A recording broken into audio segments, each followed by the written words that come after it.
오늘은 하나님의 뜻에 대해서 살펴보는 세 번째 시간입니다. 지난주에 설교하면서도 잠깐 언급했지만 우리가 첫째 주부터 살펴본 이 본문들은 하나님의 뜻이 무엇인가, 무엇을 원하시는가 하는 내용을 다루기보다는 하나님의 뜻을 행하는 것이 왜 중요한가, 하나님의 뜻을 행하는 것이 무엇과 관련되어 있는가, 어떤 결과를 우리에게 가져다 주는가 하는 내용들을 주로 제시해 주고 있습니다. 그래서 우리가 첫 번째로 살펴본 마태복음 7장에서는 하나님의 뜻을 행하는 것이 천국에 들어갈 수 있느냐 없느냐를 가르는 기준이 된다고 이야기했고요. 우리가 두 번째로 살펴본 마태복음 11장에서는 하나님의 뜻이 계시되거나 숨겨지는 것은 하나님의 주권적인 뜻에 달려있다 하는 것을 살펴봤고요.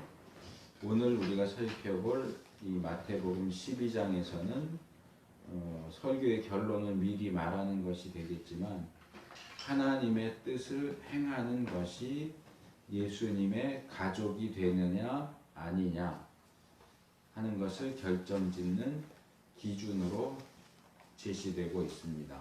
그래서 오늘 함께 읽은 이 12장 46절에서 50절 말씀을 본문으로 해서 누가 예수님의 가족인가 하는 제목으로 말씀을 나누려고 합니다. 오늘 본문이 많지 않기 때문에 한 절씩 읽어가면서 살펴보도록 하겠습니다. 46절, 예수께서 무리에게 말씀하실 때에 그 모친과 동생들이 예수께 말하려고 밖에 섰더니, 이 본문의 내용은 예수님께서 무리에게 말씀하실 때 발생했습니다. 그런데 우리 개역 성경은 그냥 무리에게 라고 번역을 하고 있지만 헬라어 원문을 보면 여기 정관사가 붙어서 그 무리에게 라고 되어 있습니다. 그러니까 이 본문의 사건은 예수님께서 그 무리에게 말씀하실 때 발생했고, 그렇기 때문에 우리가 예수님이 왜 그 무리에게 말할 때 이 사건이 발생했는가, 예수님이 말씀하려고 했던 그 무리가 누구인지를 살펴보는 것이 필요하고요. 그러려면 이 본문 앞에 나오는 내용을 거슬러 올라가서 그 무리가 누군가를 찾아야 되겠죠. 제가 요즘 계속 신약 복음서 말씀을 살펴보면서 이렇게 배경적으로 그 앞에 나오는 내용들을 거슬러 올라가서 살펴보는 일들을 하고 있는데, 여러분들이 성경을 개인적으로 읽을 때도 좀 배울 필요가 있는 방식입니다. 어떤 내용이 왜 여기에 나와 있는가 하는 것을 아는 것이 본문을 이해하는 데 굉장히 중요합니다. 그래서 물론 그 뒤에 나오는 내용도 중요하지만 특별히 그 앞에 어떤 내용이 나왔고 내가 지금 읽고 있는 이 본문이 앞의 내용과 어떻게 연결되는가 하는 것을 좀 관심을 가지고 살펴보시면 본문에 대한 이해가 훨씬 넓어질 수 있습니다. 제가 다음 주에 설교할 내용도 미리 좀 살펴보고 있는데, 거기서도 다음 주에도 제가 말씀을 드리겠지만 그 예수님이 어떤 교회 안에서 어떤 형제가 범죄했을 때 어떻게 해야 하는가 하는 내용을 말씀하신 것이 있어요. 대부분 잘 알고 있죠. 먼저 1대1로 가서 얘기하고 듣지 않으면 한두 사람을 더 데려가서 얘기하고, 그래도 안 들으면 교회에 얘기해서 치리하도록 해라 하는 말씀입니다. 제가 그 말씀을 준비하면서 사실 그 내용에는 하나님의 뜻에 대한 내용이 나오지 않고요.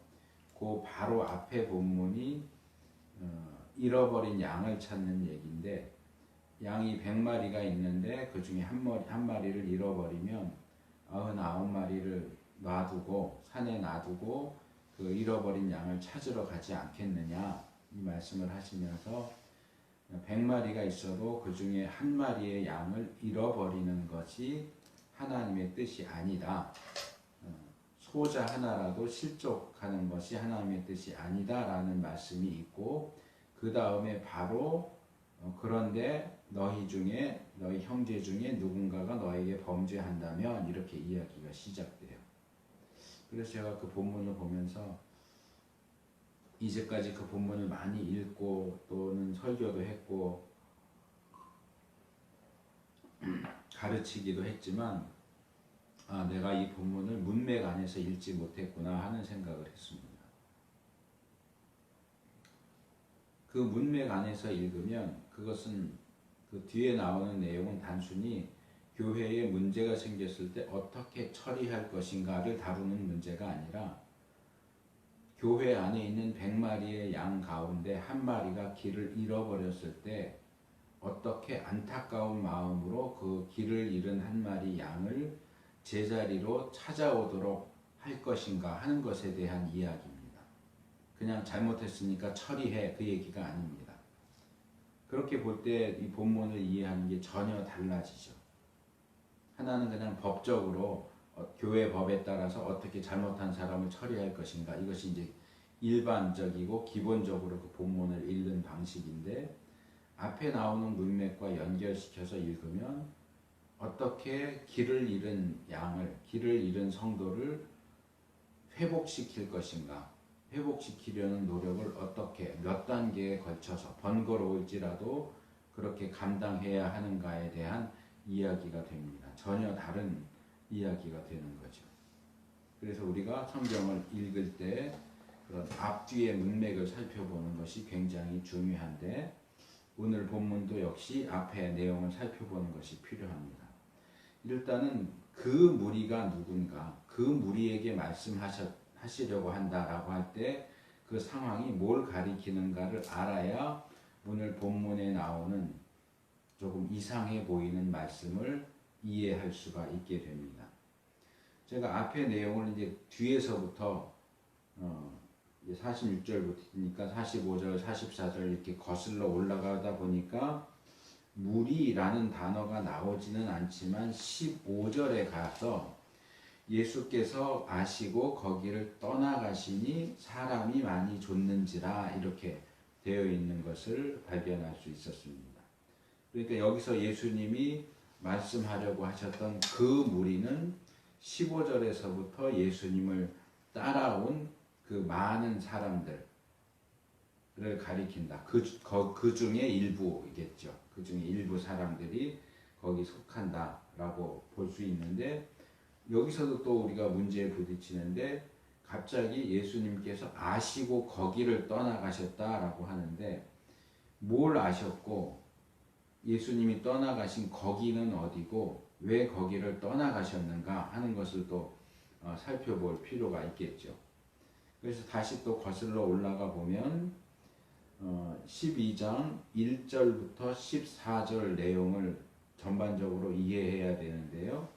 거기 보면 예수님께서 2절에서는 바리새인들과 그리고 10절에서는 예수님을 반대하는 유대 사람들과 사이에서 안식일을 놓고 논쟁하는 내용이 나옵니다. 그 앞부분에서 바리새인들은 예수님의 제자들이 이 밀밭을 지나가다 밀 이삭을 잘라 먹은 것을 안식일 규정을 어긴 것이다 라고 하면서 예수님을 비난하고요.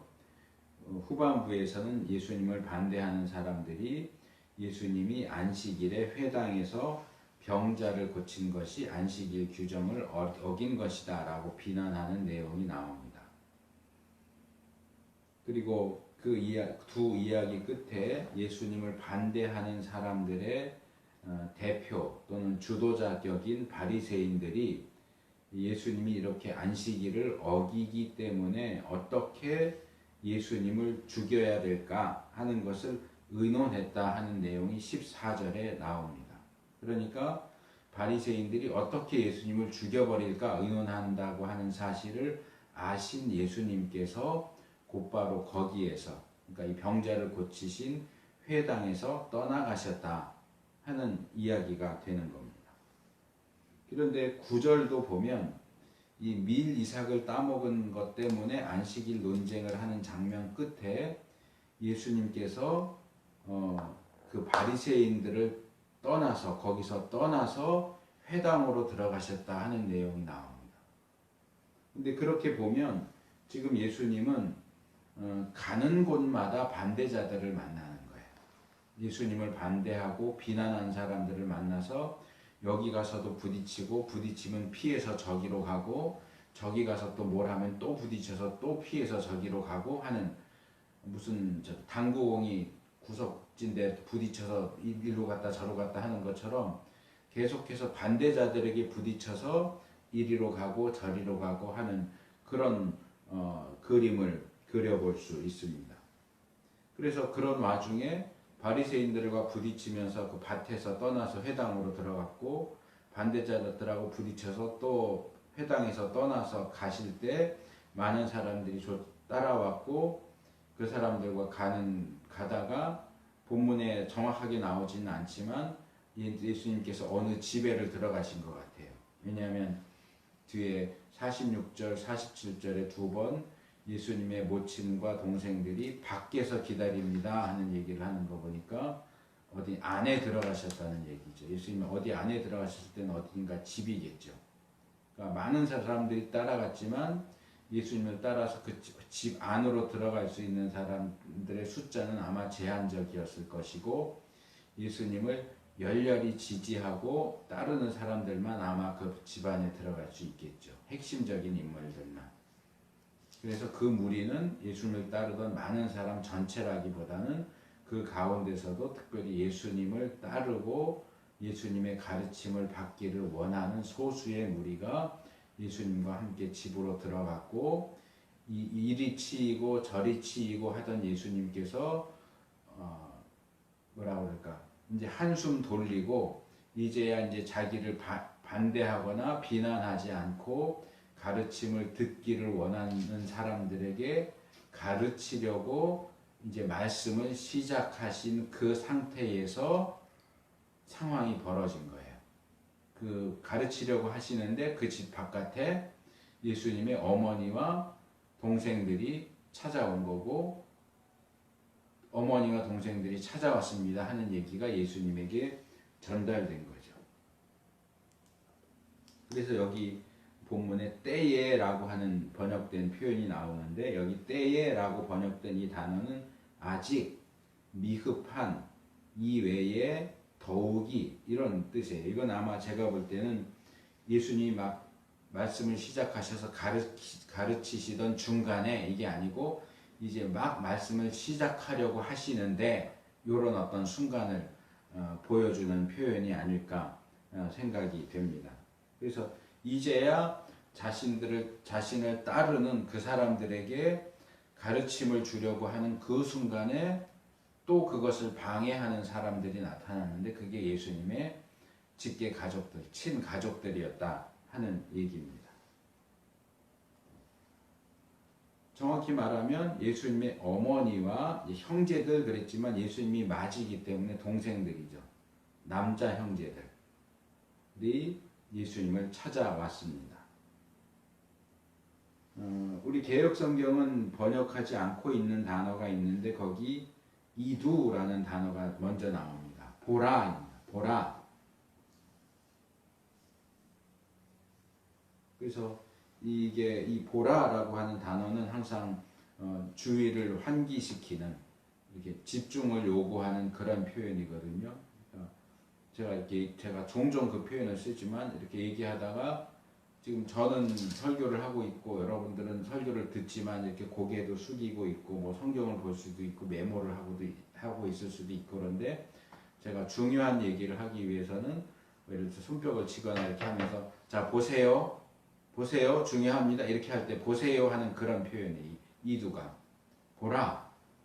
그런데 보라 예수님의 그의 그 어머니와 그 동생들이 바깥에 와서 서 있었다 이렇게 이야기하는 거죠. 어쩌면 이것은 이 상황이 생각하지 못했던 뜻밖의 상황이 벌어지고 있다. 뭐 이런 내용을 이야기하는 것일 수도 있고요. 이 부분에 대한 헬라어 원문을 직역하면 이 부분은 이 표현이 이 본문에 계속 나오기 때문에 제가 굳이 소개를 하는 겁니다. 보라, 그의 그 어머니와 그 형제들이, 이 보라라는 단어와 예수님의 그의, 그리고 어머니인데 그냥 그의 어머니 이래도 되는데 정관사가 붙었어요. 그의 그 어머니, 그리고 그 동생들, 동생들에게도 정관사가 붙었어요. 이 표현이 오늘 본문이 46, 47, 48, 49, 50절 5절이잖아요. 근데 이 5절 가운데 5번이 나와요. 거의가 아니고 매 절마다 한 번씩 나와요. 46절에서는 마태가 예수님이 이렇게 말을 좀 하실 때에 밖에 어머니와 동생들이 와 있었다라고 설명할 때 46절에 나오고, 47절에는 그 사실을 예수님에게 전달해 주는 사람이 거의 똑같은 표현을 써서 당신의 어머니와 동생들이 와 있습니다 라고 말하고, 48절, 49절, 50절은 예수님이 답변하시는 내용인데 답변하시는 내용 가운데 각 절마다 이 표현이 다 들어가요. 누가 나의 어머니고 나의 동생들이냐 형제들이냐 48절, 49절 내 어머니와 내 동생들을 보라 49절, 하늘에 계신 내 아버지의 뜻대로 행하는 자가 내 어머니요 내 형제들이다 50절. 그 어머니와 그 형제들이라는 그 표현이 절마다 나와요. 5번이나. 그러니까 이렇게 계속해서 나오는 것은 이 본문의 가장 중요한 내용, 핵심적인 주제는 뭐냐? 예수님의 그 어머니, 그 형제들이 누구냐 하는 겁니다. 누가 예수님의 가족이냐? 이 본문은 우리에게 그걸 얘기하고 싶은 거예요. 누가 예수님의 가족이냐? 누가 예수님의 가족인지 모르는 사람이 어디 있어요? 마리아가 엄마고 요셉이 아버지고 남자 동생들이 5명 정도 있고 여자 동생도 한 2명 정도 있었던 것 같고, 예수님을 아는 사람들이라면 다 아는 내용이에요. 그런데 그 다 아는 내용을 이야기하려고 하는 게 아니죠.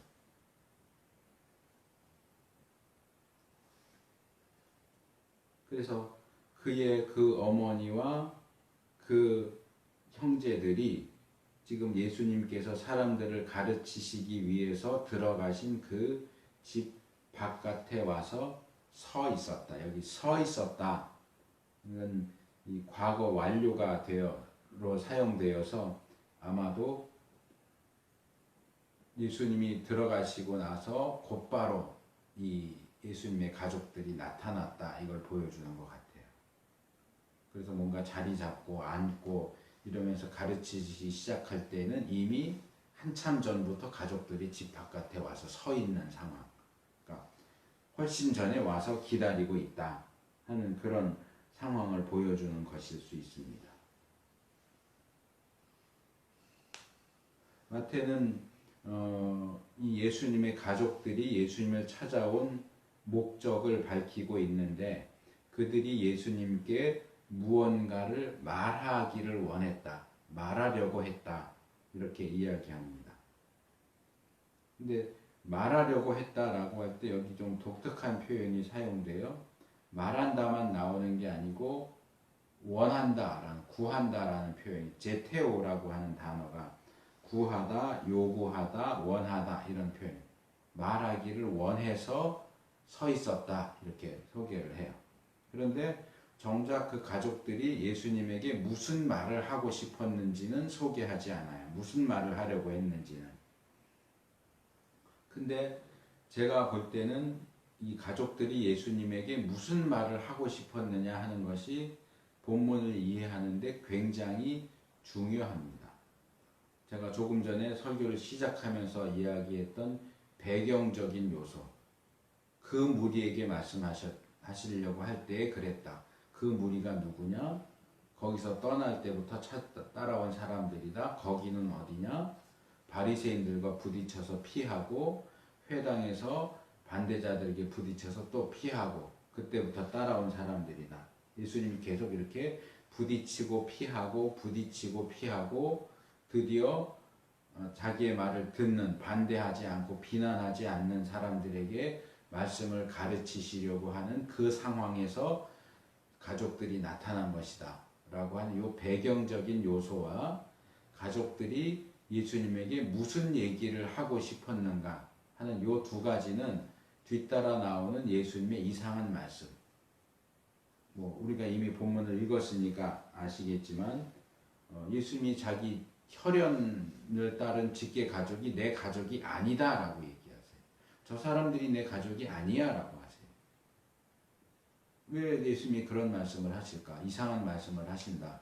왜 예수님이 그런 이상한 말씀을 하시는지를 이해할 수 있도록 굉장히 중요한 부분을 우리에게 제시해 주는 부분이 그 배경적인 것과 이 가족들이 예수님에게 무슨 얘기를 하고 싶었는지 하는 것이 굉장히 중요한 부분이 된다 하는 거죠. 근데 마태가 본문에서 가족들이 예수님에게 무슨 얘기를 하고 싶어 하는지를 밝히고 있지 않는데 우리가 그걸 어떻게 알 수 있느냐? 그걸 위해서 병행 본문이 있는 거예요. 오늘 본문과 병행 구절이 되는 내용이 마가복음 3장 21절에서 35절입니다. 거기에서 우리가 도움을 받을 수 있는데 특별히 마가복음 3장 21절은 정말로 중요한 정보를 우리에게 전해줍니다. 거기 보면 예수의 친속들이 듣고 붙들러 나오니 이는 그가 미쳤다 하밀라라 하는 내용입니다. 예수님의 친척들이 예수님을 잡아가려고 왔어요. 왜요? 소문이 퍼졌는데 예수 저거 미쳤다라는 소문이 퍼지니까 예수님을 잡아가려고 온 거예요. 아니 멀쩡하게 그동안 30살 먹을 때까지 멀쩡하게 목수일 하면서 가족들을 잘 부양해 오던 사람이 어느 날 갑자기 세례 요한 만나러 간다고 그러더니 직업도 버리고 가정도 버리고 떠돌아다니기 시작했어요. 무슨 정식 랍비 교육을 받은 것도 아닌데 마치 자기가 랍비라도 되는 것처럼 떠돌아다니면서 사람들을 가르치고요. 아마 그전엔 그런 적이 없었을 거라고 생각이 되지만 갑자기 이상한 능력을 발휘해서 병도 고치고 귀신도 쫓아내고 하는데 예전엔 그랬던 적이 없단 말이에요. 뭔가 이상해요. 평소하고 전혀 다른 어떤 모습과 행동을 보여주고 있는데 예수님을 아는 사람들은 몇몇 사람들은 저거 정상이 아니야. 미쳤어. 귀신 들렸어. 이렇게 말한단 말이에요. 그러니까 이 예수님 친척들이 한편으로는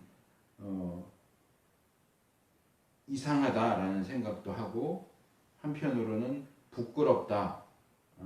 걱정되기도 하고 한편으로는 창피하기도 하고 그러니까 빨리 이거 잡아다가 집에다 가둬놓든지 못 돌아다니게 해야 되겠다. 사람들한테 욕먹고 우리 가문의 수치를 가져다주는 그런 일이 없도록 해야 되겠다 해서 잡으러 온 거예요. 그리고 이어지는 내용들은 예수님이 귀신을 쫓아내는 것을 보고 바리새인들이 귀신들의 왕인 바알세부를 힘입어서 귀신을 쫓아내는 것이다 라고 비난하는 내용이 나옵니다. 근데 여기 하나 더 말씀을 드려야 될 게 있는데 여기 친속들이라고 번역된 표현입니다. 여러분들은 예수님의 친속들이 예수님을 붙잡으러 왔다 그럴 때 그 친속들이 누구라고 생각합니까? 요즘에 잘 쓰지 않는 표현이죠. 친속.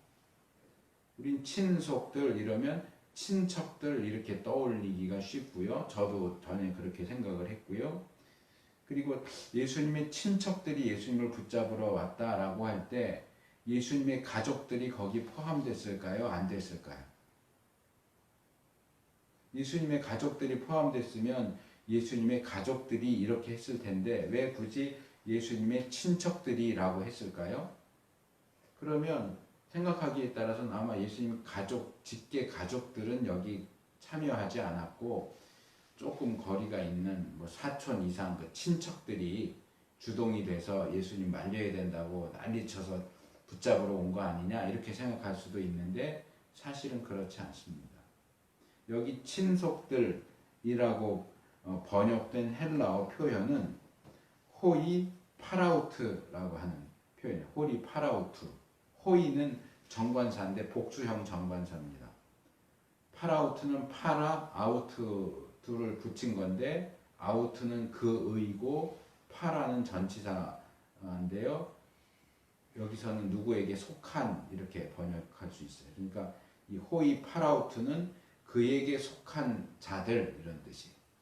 그러니까 예수님에게 속한 자들을 친속이라고 번역한 거예요. 누가 예수님에게 속한 사람들일까요? 예수님에게 속한 사람들, 예수님과 밀접한 관계를 가진 사람들 제1순위는 가족입니다. 그 다음이 뭐 사촌, 팔촌 이렇게 넘어가겠죠. 그러니까 이 친속들은 먼 친척을 가리키는 게 아니고 가족들을 포함한 그 가문을 얘기하는 거예요. 여기에 가족들이 빠질 수가 없는 거예요. 예수님의 가족들과 친척들이 예수님을 붙잡으러 온 거예요. 왜요? 미쳤다고 욕먹으니까.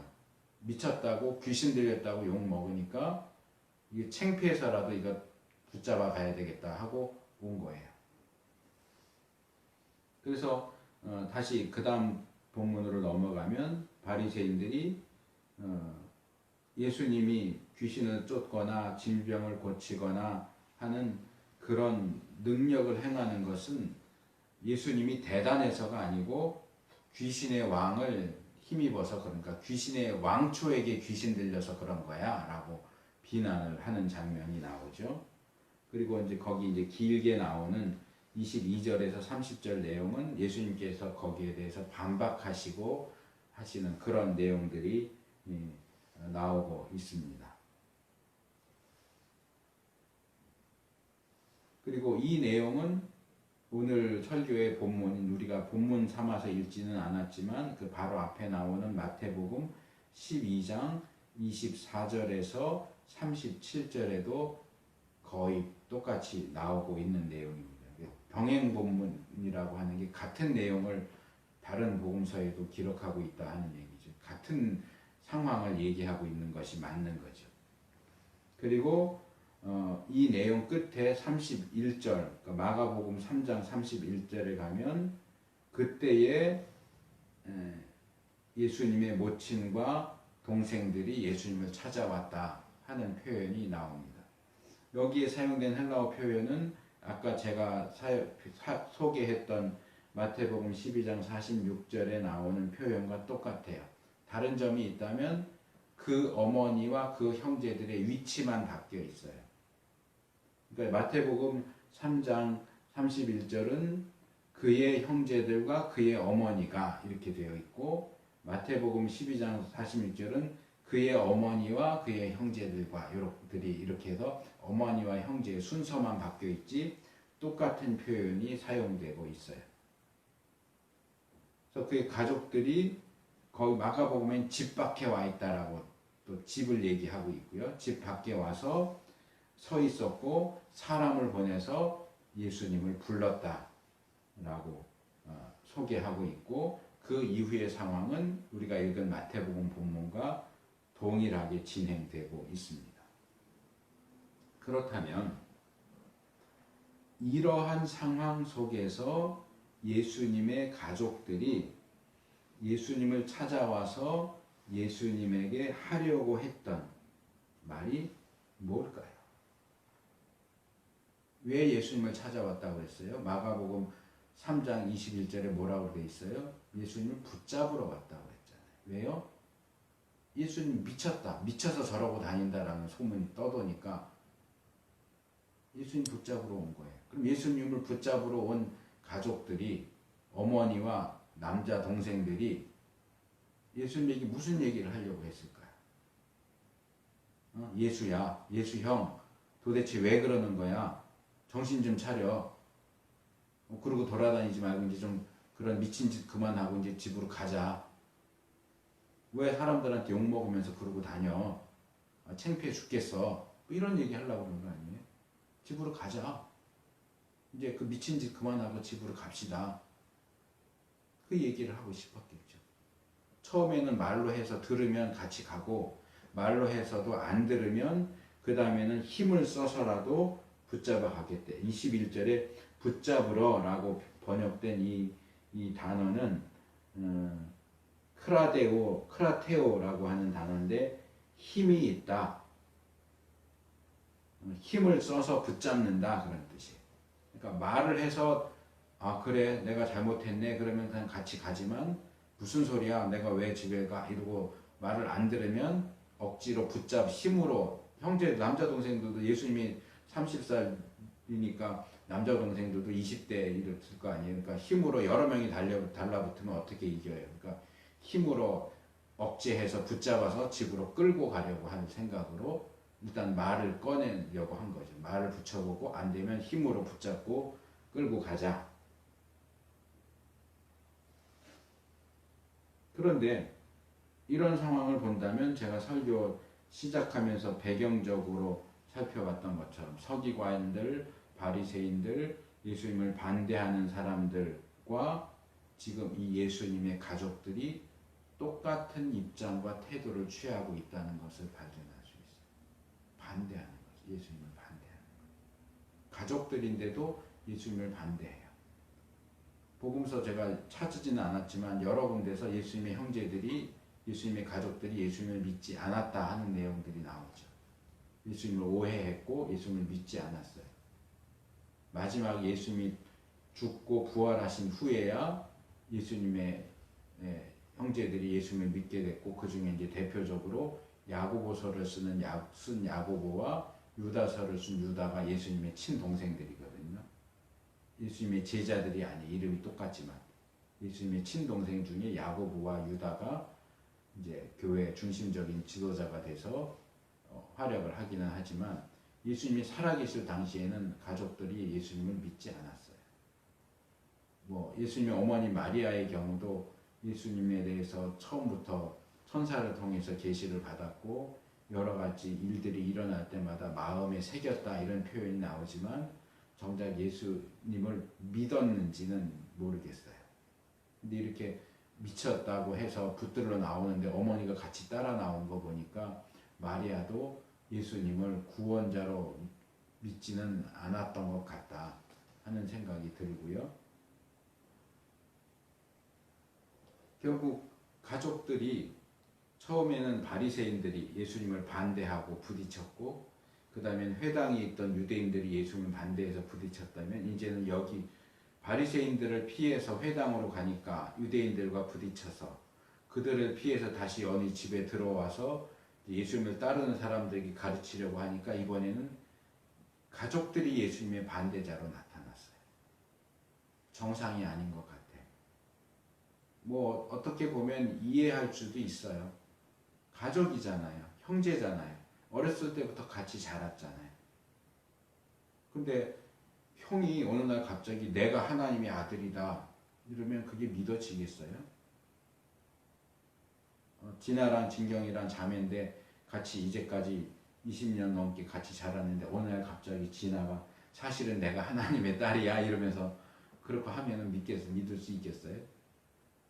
진아한테 진경이가 제 주님 이러면서 주님 저를 구원해 주세요 이러면서 따를 수 있겠어요? 가족이기 때문에 오히려 더 힘든 거예요.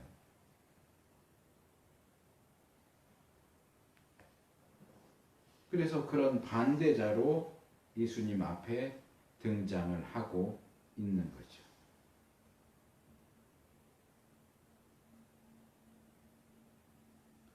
그래서 이런 상황을 염두에 두고서 이어지는 내용들, 이어지는 상황들을 읽어야 그 내용을 제대로 이해할 수 있다.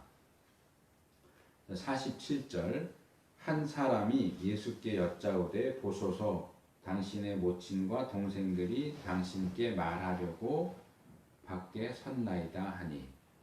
자, 그런 상황에서 어떤 사람이 우리 개역성경은 한 사람이 그랬지만 원문에는 어떤 사람이가 맞습니다. 어떤 사람이 예수님에게 예수님의 가족들이 여기 똑같은 표현이 나오죠. 46절에도 보라 그의 그 어머니와 그 형제들이 왔다 이렇게 했고, 여기서 이 사람도 보소서 그래 똑같은 이두예요. 보라 이번엔 당신의 그 어머니와 그 형제들이 왔다 라고 소식을 전하죠.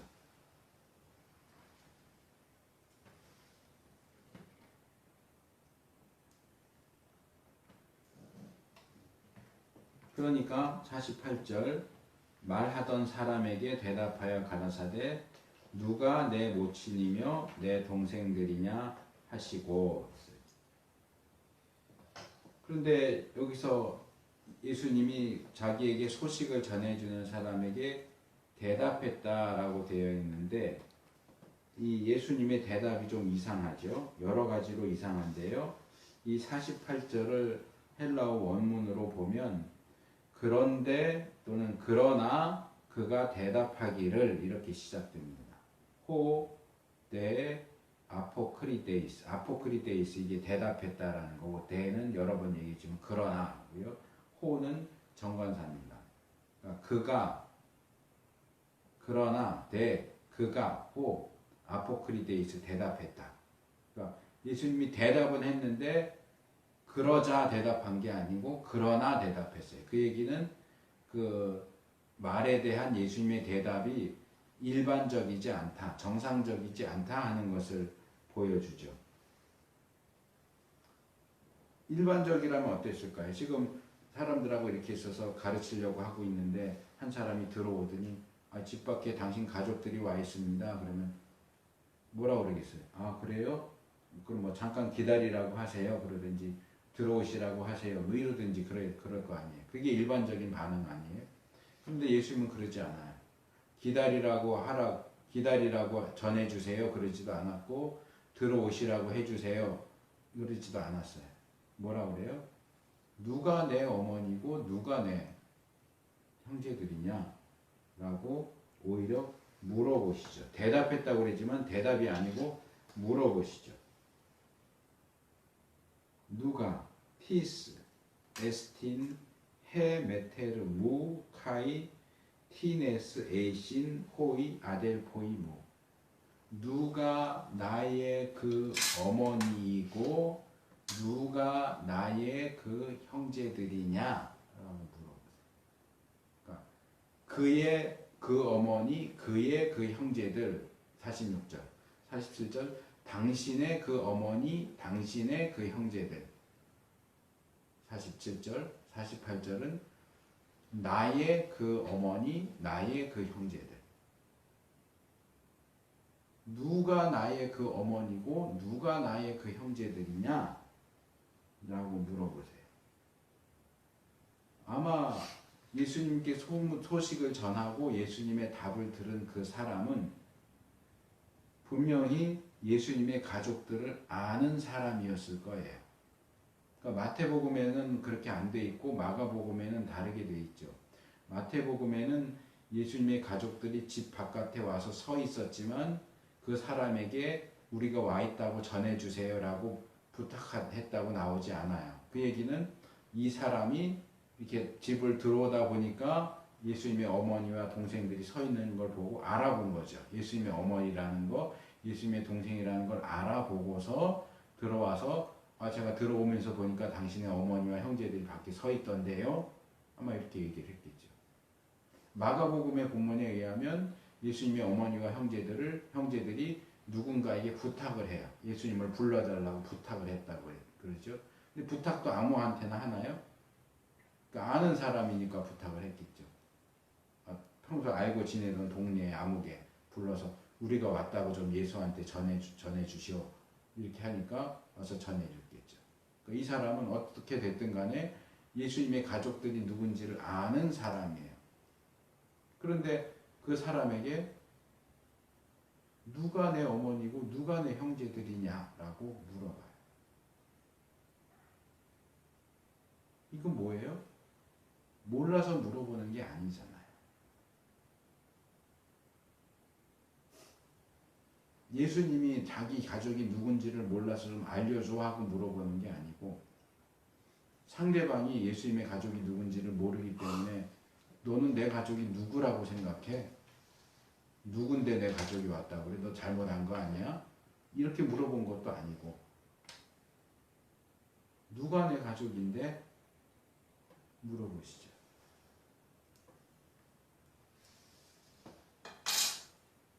이것은 소위 말하는 수사적인 질문이라고 하는 것은 사실은 답을 기대하지 않는 거예요. 답이 정해져 있어요. 상대방이 답을 얘기하지 않아도. 그냥 어떤 자기 그 다음에 하려고 하는 말을 강조하기 위해서 사람들의 관심을 끌기 위해서 질문 형태로 말하자면 보세요 하는 말을 질문 형태로 표현하는 거죠. 예수님을 아는 사람이라면 누구라도 이 질문에 답할 수 있었겠죠. 그런데 예수님의 이어지는 내용은 그런 사람들이 당연히 마리아가 당신 어머니고 야고보, 유다 등등 이 사람들이 당신의 형제들 아닙니까? 라고 대답할 텐데 그런 답변과 전혀 관계가 없는 거리가 먼 말씀을 이야기하세요. 그것은 이 질문은 결국 나와 혈연 관계로 맺어진 내 직계 가족이 사실은 내 가족이 아니야 라고 하는 선언이에요.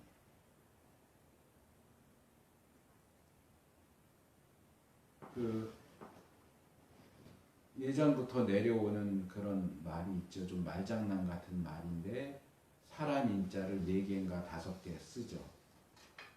사람이라고 다 사람이냐? 사람다워야 사람이지. 사람 인자를 써서 사람이 다 사람이냐? 사람다워야 사람이지. 뭐 이런 표현 쓰는 것처럼 가족이라고 다 가족이냐? 혈연 관계로 묶여 있다고 다 가족이 아니야. 예수님은 그런 말씀을 하시는 거예요. 피는 나눴어요, 분명히. 물론 엄격하게 말하면 어머니 쪽만 그렇죠. 아버지의 자식이 아니니까 예수님은 요셉의 아들은 아니니까. 그래도 마리아가 낳은 자녀 자식들이니까 형제는 형제죠. 근데 어머니조차도 혈연 관계로 맺어진 가족이라고 해서 다 가족인 줄 아느냐? 가족 다와야 가족이지. 이 말씀을 하고 계시는 거예요. 그런데 혈연으로 맺어진 가족이 아니라면 도대체 누가 예수님의 가족이냐 말이에요. 49절 손을 내밀어 제자들을 가리켜 가라사대 나의 모친과 나의 동생들을 보라. 예수님은 여기 헬라 원문을 보면 그의 그 손 이렇게 돼 있어요. 그의 그 손을 자기의 그 손을 들어서 자기 주위에 앉아 있는 그 제자들을 이렇게 가리키시면서 자기에게 가르침을 받으려고 그렇게 둘러 앉아 있는 사람들을 가리키시면서 이 사람들이 내 어머니고 이 사람들이 내 형제들이다 라고 말씀을 하세요. 마태는 여기서 제자들을 가리키셨다라고 말하지만 이게 꼭 12제자를 가리키는 것인지는 분명하지 않아요. 왜냐하면 병행 구절인 마가복음 3장 34절을 보면 거기에 둘러 앉은 자들을 보시면서 이 말씀을 하셨다고 되어 있어요. 그러니까 이것은 꼭 12제자만이 아니라 예수님을 참으로 따르는 제자들, 예수님을 반대하거나 비난하지 않고 예수님의 가르침을 받기를 원하는 참된 예수님의 추종자들을 가리키는 것이다. 이렇게 봐야 되겠죠. 그리고 이제 살펴보겠지만 50절에 나오는 표현을 가져온다면 하늘에 계신 내 아버지의 뜻대로 하는 자들을 가리키는 것이라고 봐야 하겠죠. 여기도 또 앞에 처음 나왔던 것과 같은 표현, 여기도 보라가 또 나오죠. 보라, 이두, 보라, 나의 그 어머니와 나의 그 형제들이다. 이렇게 돼 있어요. 원문에. 같은 표현이 계속 반복돼서 나오죠. 보라와 묶어서 나오는 거는 3번. 46절, 47절. 보라, 그의 그 어머니와 그 형제들이 와서 있었다. 보십시오. 당신의 그 어머니와 그 형제들이 와 있습니다. 47절 그리고 49절 보라 나의 그 어머니와 나의 그 형제들이다. 이게 번거로워 보이는, 제가 그래서 요약하느라고 가족 그랬죠. 예수님의 가족. 누가 예수님의 가족인가. 본문대로 하면 누가 예수님의 그 어머니이고 누가 예수님의 그 형제들인가 이렇게 되는데 너무 길잖아요. 그러니까 그냥 제가 요약해서 가족 이렇게 요약을 했는데 사실 좀 번거롭죠. 표현하기. 그냥 가족 그러면 간단한데 그 어머니, 그 형제들, 어머니, 형제들 이렇게만 해도 복잡한데 거기에 또 정관사가 붙어서 그의, 당신의, 나의 이렇게 하면서 나의 그 어머니, 나의 그 형제들 복잡하잖아요. 이 복잡한 표현을 왜 자꾸 이렇게 반복하는 것일까? 매 절마다 한 번씩.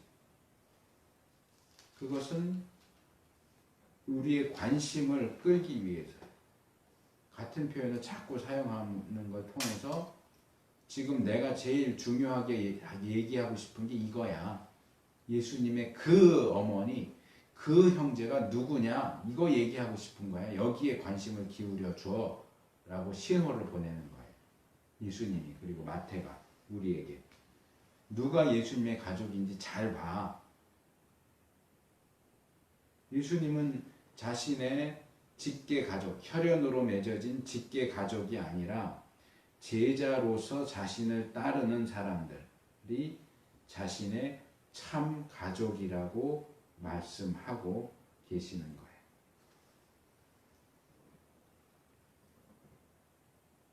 그러니까 우리가 처음부터 쭉 살펴봤던 대로 표현을 하면 예수님을 인정하지 않고 예수님을 미쳤다고 생각하고 예수님을 억지로라도 예수님의 그 생각과 행동을 힘으로, 무력으로 제압해서라도 억지로 집에 끌어가려고 하는 그 가족들, 예수님을 반대하는 바리새인들이나 반대자들, 예수님을 죽이려고 하는 사람들과 별반 다르지 않는 그런 예수님의 직계 가족은 가족이라고 말할 수 없다는 거예요. 그들은 정말 가족다운 가족이 아니라는 거예요. 가족이라고 다 가족이냐? 가족다워야 가족이지. 이 가족은 직계 가족이지만 가족답지가 않다는 거예요.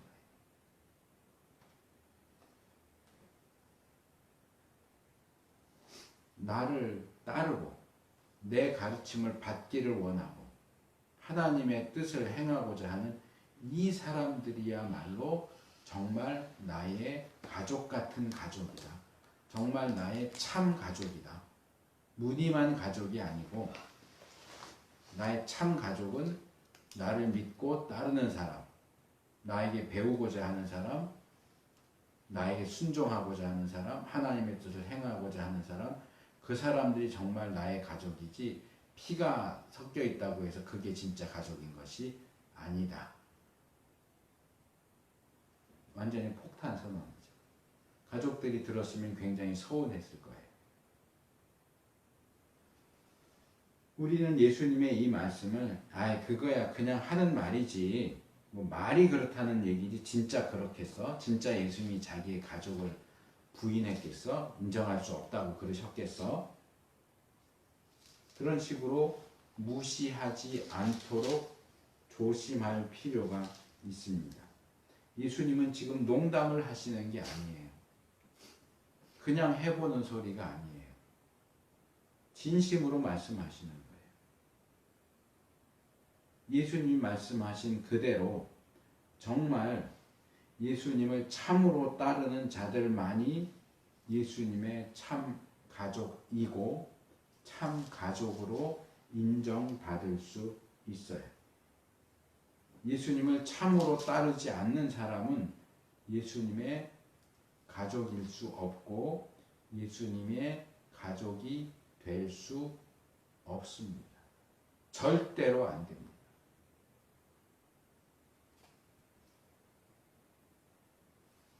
마지막 50절. 누구든지 하늘에 계신 내 아버지의 뜻대로 하는 자가 내 형제요 자매요 모친이니라 하시더라.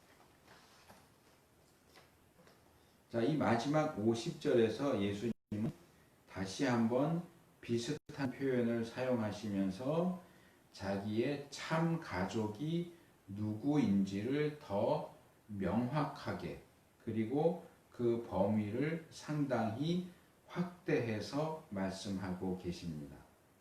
그리고 이 말씀은 또 예수님께서 왜 혈연 관계를 무시하면서까지 다른 사람들을 자기 가족이라고 말씀하시는지,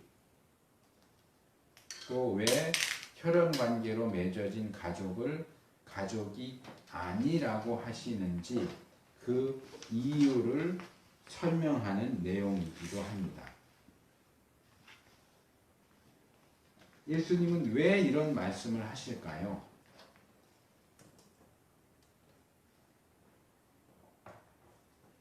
우리 개역성경은 번역하지 않고 있지만 본문에는 가르라고 하는 헬라어 단어가 사용돼요. 이 가르는 왜냐하면 그런 뜻이에요. 왜냐하면 예수님 하나님의 입장에서는 예수님 하나님이 가지고 계시는 기준에 따르면 예수님의 가족, 하나님의 가족이 되는 데 있어서 혈연 관계보다 더 중요한 것이 있기 때문입니다. 그것은 바로 하늘에 계신 내 아버지의 뜻대로 하느냐 하지 않느냐 하는 겁니다. 하나님의 뜻을 행하느냐 하나님의 뜻을 행하지 않느냐가 예수님의 가족이냐 아니냐를 가르는 기준입니다. 혈연을 통해 가족으로 태어났다 할지라도 그 혈연 가족이 하나님의 뜻을 행하지 않는다면 그는 예수님의 가족일 수 없습니다. 혈연으로는 아무 관계가 없을지라도 하나님의 뜻을 행하는 자는 예수님의 가족이 됩니다. 그것이 예수님의 가족이 되는 기준입니다. 그런 점에서 예수님을 따른다는 것은 곧 하나님의 뜻을 행하는 것이다. 이렇게 결론을 내릴 수 있습니다. 그렇다면 우리가 예수님을 따른다 또는 예수님을 믿는다라고 말하지만 우리가 우리의 실제 삶 속에서 하나님의 뜻을 행하지 않는다면 그 사람은 예수님을 제대로 따르는 것이 아니고 예수님을 제대로 믿는 것이 아니고 그렇기 때문에 예수님의 가족도 아닙니다. 요즘 이슈가 되고 있는 동성애를 좀 예를 들자면 이런 겁니다. 성경은 분명히 동성애가 죄입니다. 동성애를 행하는 것은 하나님의 뜻을 행하는 것이 아닙니다. 하나님의 뜻을 반대하는 겁니다. 그런데 동성애자들이 주장하는 게 뭐예요? 교회가 사랑이 없다. 동성애만 죄냐? 우리도 받아줘야 되는 거 아니냐? 그래요. 받아줄 수 있어요. 그러나 그들의 주장에는 문제가 있습니다. 자, 도둑질하는 사람이 있습니다. 살인하는 사람이 있습니다.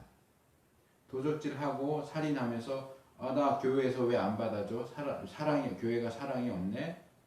도둑질하고 살인하는 사람도 받아줄 수 있습니다.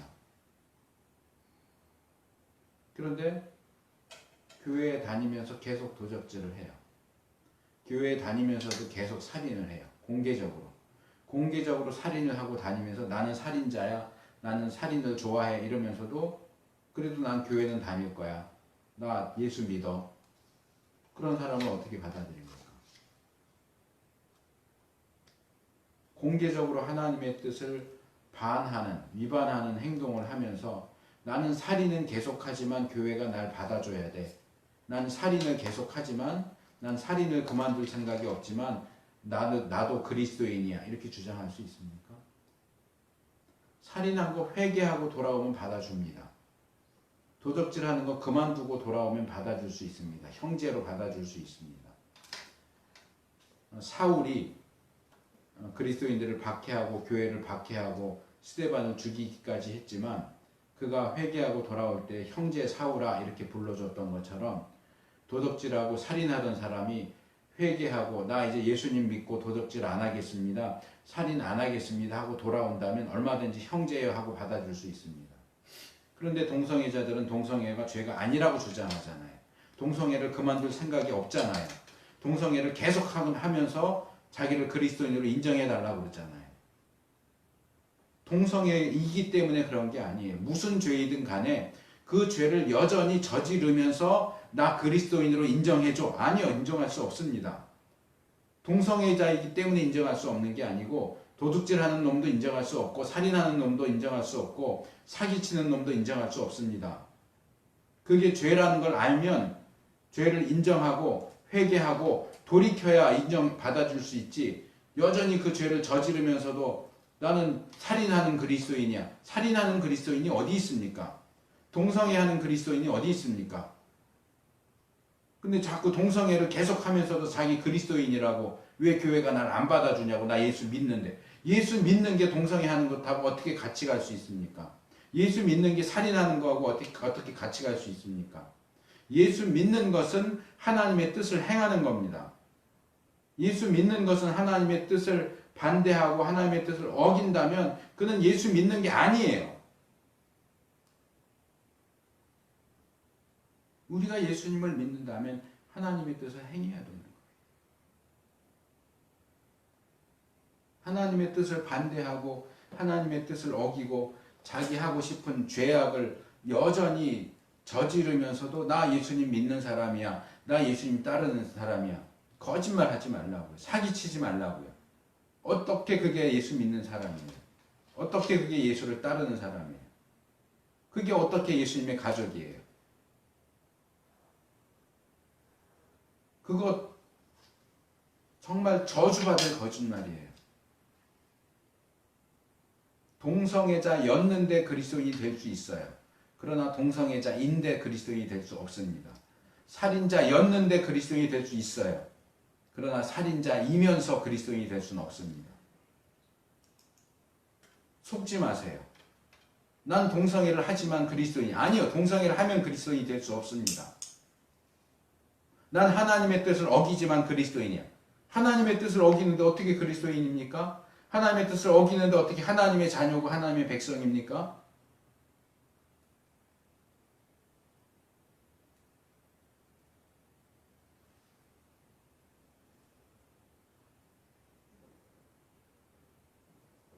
그런 점에서 지금 예수님의 직계 가족이 피를 나눈 직계 가족이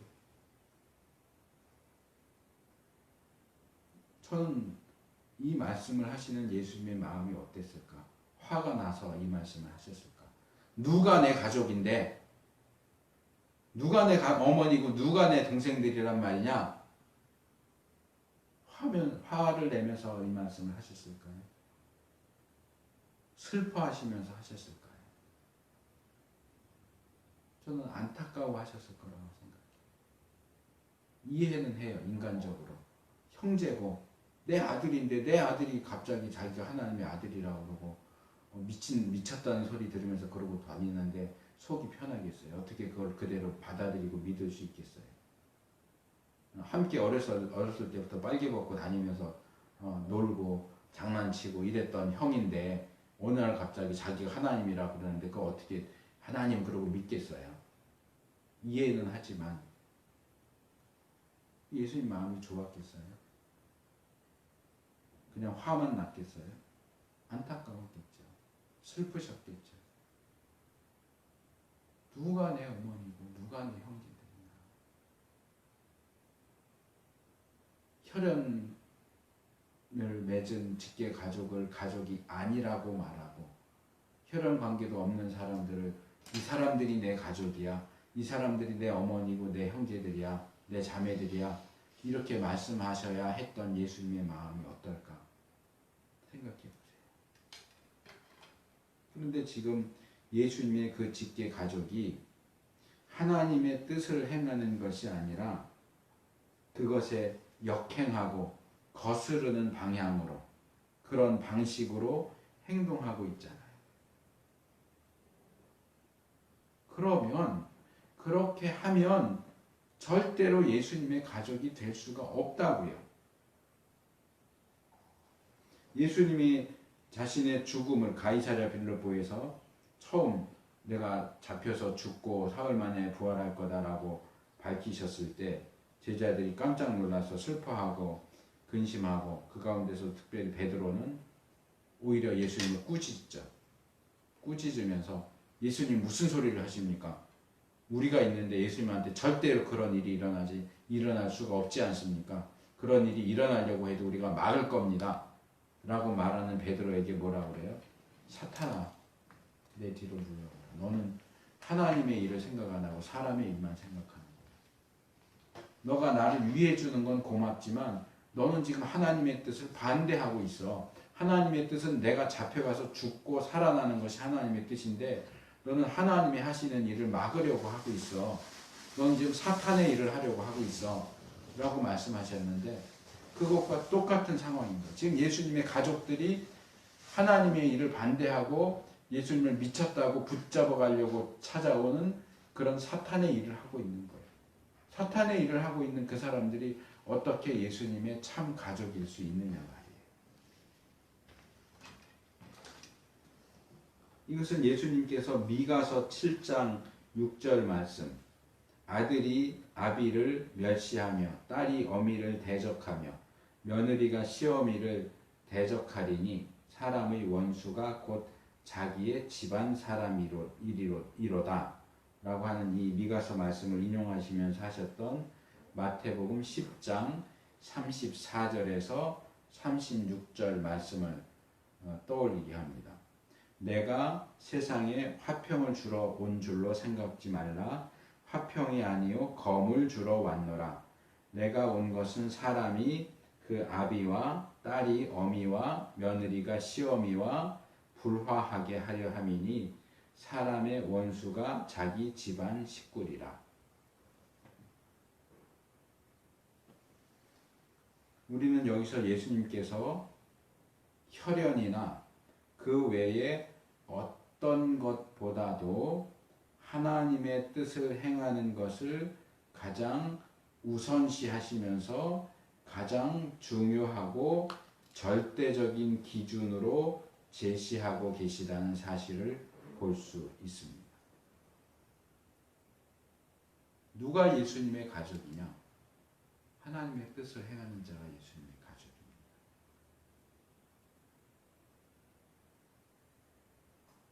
그렇게 가족을 무시하면 되겠어? 하는 생각을 할 수도 있겠지만 가족 간의 정, 가족 간의 혈연 이것보다 더 중요한 것이 하나님이에요. 그것은 신약과 구약 전체를 통틀어서 계속 나오는 거예요. 신명기 14장인가 제가 정확히 기억은 안 나는데 거짓 선지자에 대한 내용을 얘기하면서 너의 부모든지 자식이든지 사랑하는 배우자든지 정말 목숨을 나누는 친구라고 할지라도 너한테 다른 신을 섬기자라고 하면 살려두면 안 된다. 그걸 불쌍히 여기거나 아끼면 안 되고 반드시 신고해서 돌로 쳐서 죽여야 된다.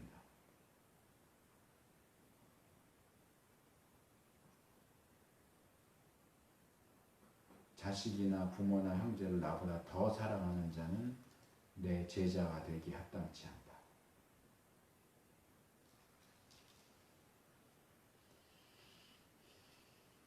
가족을 무시하라는 얘기가 아니에요.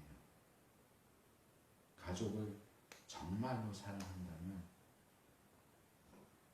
그들이 사탄의 길로 가는 건 막아야죠. 그들이 하나님의 뜻을 행하는 방향으로 그 길로 들어서도록 어떻게든 이끌어야죠. 아예 하나님 그렇게 가족을 무시하라고 그러시면 어떡해요? 그건 너무하네요. 아니요. 그렇게 놔두면 지옥 갈 것이 뻔한데도 그들을 붙잡고 그래도 가족이라고 괜찮아 그러는 게 너무하는 거 아니에요? 그렇게 그 길로 가다가는 지옥 갈 게 뻔한데 그래도 괜찮아.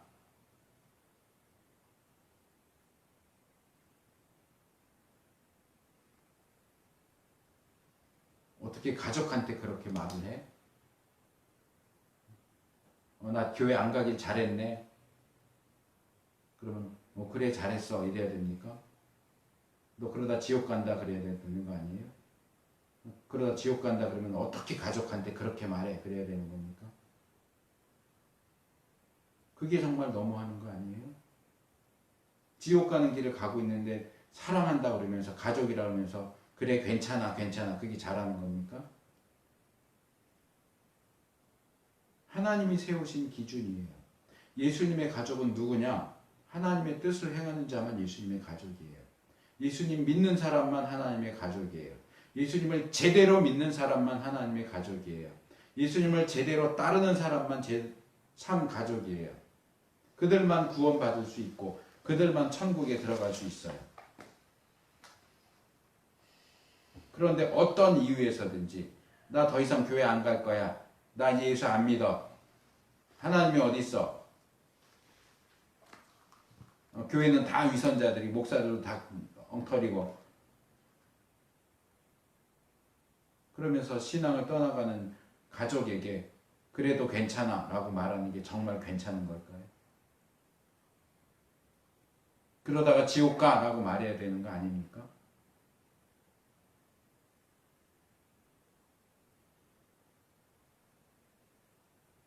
하나님이 세우신 엄격하고 엄중한 기준이 무엇인지 명심하세요. 이건 바뀌지 않습니다. 예수님 믿어야 구원받는다. 이건 바뀌지 않습니다. 하나님의 뜻을 행하는 자만이 예수님의 가족이다. 이건 바뀌지 않습니다.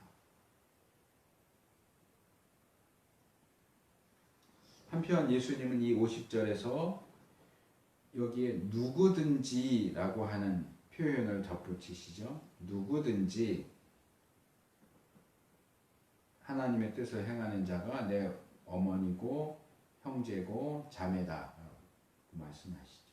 그래서 당장 그 상황에서 그 집 안에 앉아있던 그 사람들만이 아니라 시간과 공간을 초월해서 하늘에 계신 하나님 아버지의 뜻대로 행하는 자이기만 하다면 아무런 조건과 제한이 없이 예수님의 참 가족이 될 수 있다고 선언하십니다. 예수님의 가족의 범위가 확 넓어지는 거죠. 유대인만 될 수 있어. 부자만 될 수 있어. 박사과정 이상 한 사람만 될 수 있어. 그렇지 않아요. 그런 조건은 아무것도 없어요. 유일한 조건은 하나님의 뜻을 행하느냐. 나이도 상관없고 성별도 상관없고 직업도 상관없고 학식도 상관없고 재산도 상관없고 건강도 상관없고 오직 하나님의 뜻을 행하느냐. 그것 가지고 예수님의 참 가족이 될 수 있다고 선언하십니다. 그래서 이 말씀은 오늘날 우리에게도 그대로 아주 생생하게 들려지고 적용될 수 있는 말씀입니다. 지금도 하나님 아버지의 뜻을 행하는 자는 예수님의 가족이 될 수 있고 예수님의 가족입니다. 그리고 아무리 입으로 나 예수님 믿는 사람인데요, 나 예수님 따르는 사람인데요 하고 떠들어대도 하나님의 뜻을 행하지 않는 자는 예수님의 가족이 될 수 없습니다. 예수님의 가족이 아닙니다. 우리는 예수님을 제대로 믿습니까? 예수님을 제대로 따릅니까? 우리는 하늘에 계신 아버지의 뜻대로 행하고 있습니까? 아버지의 뜻이 이거라고 해도 나는 내 뜻이 더 중요해. 지금 당장 내가 하기 싫은데, 내가 지금 당장 가고 싶지 않은데 왜 자꾸 교회를 가라고 그러고 왜 자꾸 예배를 드리라고 그래. 내 뜻이 더 중요해. 그런 사람은 예수님의 가족일 수 없어요. 하나님 뜻 앞에서도 내 뜻을 내세우는 사람은 예수님의 가족일 수 없어요. 이 시대는 특별히 그런 자기 컨트롤, 자기 통제가 안 되고 자기 감정을 너무나 중시하다 보니까 지금 당장 내가 싫은데 왜 그래? 라고 한 그런 표현들을 많이 해요. 내가 싫은데 왜 하라고 그래? 내가 하고 싶은데 왜 하지 말라고 그래? 왜 못하게 해? 내 욕구가 하나님이 됐어요. 하나님이 안 돼 그래도 내가 하고 싶으면 해야 되고, 하나님이 해 그래도 내가 하기 싫으면 안 해야 되고,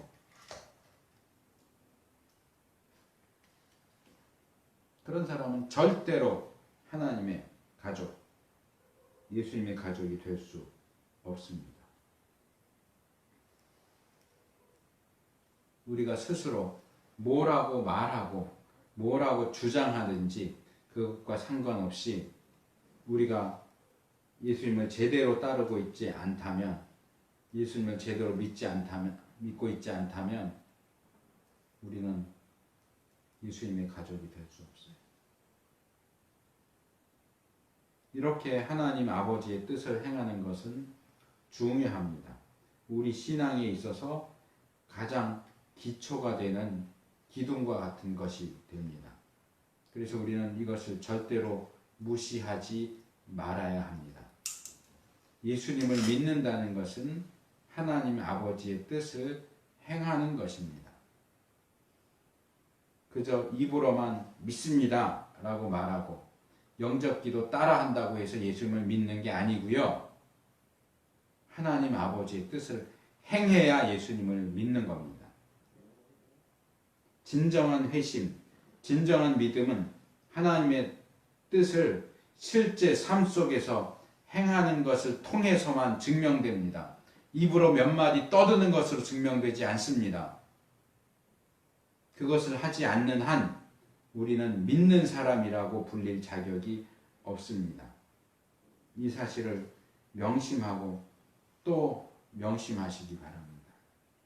그래서 하나님의 뜻을 행하는 것이 우리 삶의 최우선적인 목표가 되고, 물론 그것이 가장 기본적인 것이 되어야죠.